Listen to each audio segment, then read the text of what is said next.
ایک بار کی بات ہے، ایک فقیر اللہ والے ایک دریا کے پاس بیٹھے تھے۔ کچھ دیر بعد انہوں نے دیکھا کہ ایک سیب دریا میں بہتا ہوا آ رہا تھا۔ انہوں نے سوچا کہ کیوں نہ اس سیب کو کھا کر اپنی بھوک مٹا لی جائے، اور یہ سوچ کر بس انہوں نے اس سیب کو کھا لیا۔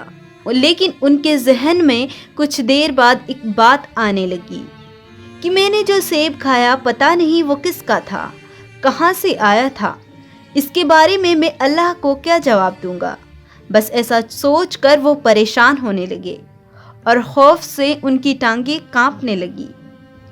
پھر بس سیب کے باغ کو ڈھونڈنے کی تلاش شروع کر دی، اور ایک لمبا سفر طے کرنے کے بعد وہ فقیر اس دریا کے پاس ایک عظیم و شان عمارت پر پہنچے، جس میں سیب کا ایک عظیم و شان درخت تھا۔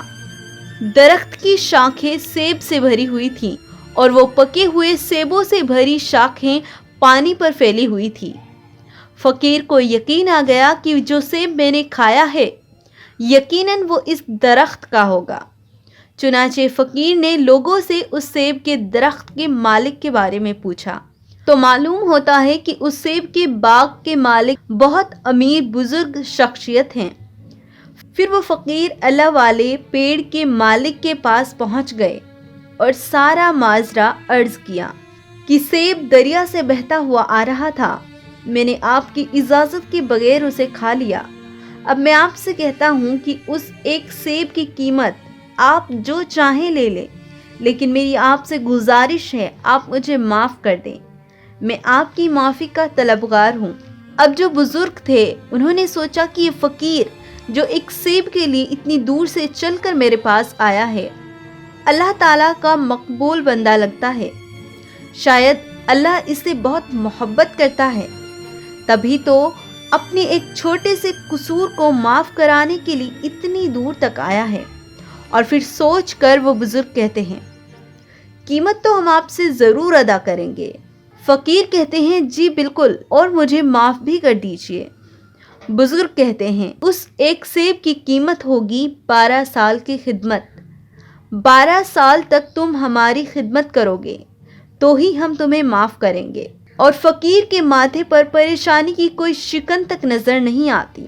کوئی جواب دیے بنا وہ شرط قبول کر لیتے ہیں اور 12 سال تک ان کی خدمت کرتے رہتے ہیں۔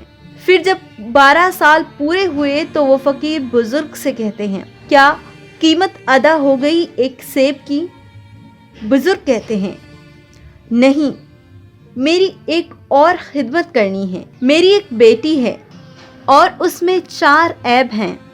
وہ آنکھوں سے اندھی، کانوں سے بہری، ہاتھوں سے معذور اور پیروں سے لنگڑی ہے۔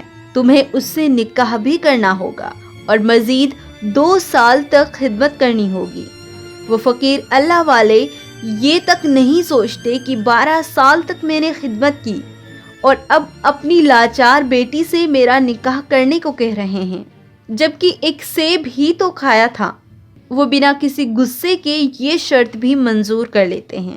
بزرگ نے اپنی شہزادی کا نکاح اس فقیر سے کر دیا۔ نکاح کے بعد جب وہ فقیر اپنی اہلیہ کے سامنے آتے ہیں تو وہ ایک عجیب سی کشمکش میں پڑ جاتے ہیں، کیونکہ ان کے آنکھوں کے سامنے جو منظر تھا وہ بتائی گئی صورت کے بالکل الٹا تھا۔ وہ دیکھتے ہیں کہ ان کی اہلیہ محترمہ کے سبھی اعضاء بالکل صحیح ہیں اور وہ بے حد حسین اور خوبصورت ہیں، اور ان کے حسن و جمال کے سامنے 14ویں کا چاند بھی شرما رہا ہے۔ یہ دیکھ کر وہ فقیر واپس پلٹ کر بزرگ والد کے پاس آتے ہیں اور ماجرا بیان کرتے ہیں۔ پھر بزرگ کہتے ہیں کہ پریشان مت ہوئیے، تمہاری زوجہ وہی ہے، ہماری بیٹی ہے جسے تم ابھی دیکھ کر آئے ہو۔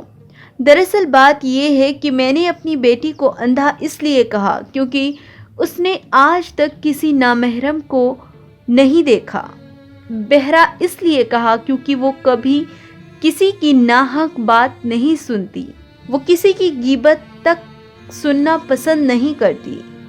ہاتھوں سے معذور اس لیے کہا کیونکہ وہ کوئی غلط کام نہیں کرتی، اس نے کسی نامحرم کو کبھی چھوا تک نہیں۔ اور لنگڑی اس لیے کہا کہ وہ کبھی اپنی شوہر کی اجازت کے بنا گھر سے باہر نہیں نکلے گی۔ اس طرح ان فقیر والوں کو ایک سیب کی قیمت میں بے حد خوبصورت اور خوبصیرت بیوی نصیب ہوئی۔ پھر اللہ تعالیٰ نے انہیں بہت سی نعمتوں سے نوازا۔ وہ اللہ کے نیک مقبول بندے تھے جن کے دل میں خوف خدا تھا، اور ایک سیب کے خوف سے انہوں نے 12 سال تک خدمت کی اور پھر معذور بیٹی سے نکاح کرنے کے لیے بھی تیار ہو گئے۔ اس لیے تو کہتے ہیں اللہ کے نیک بندے فکر آخرت سے مالا مال ہوتے ہیں۔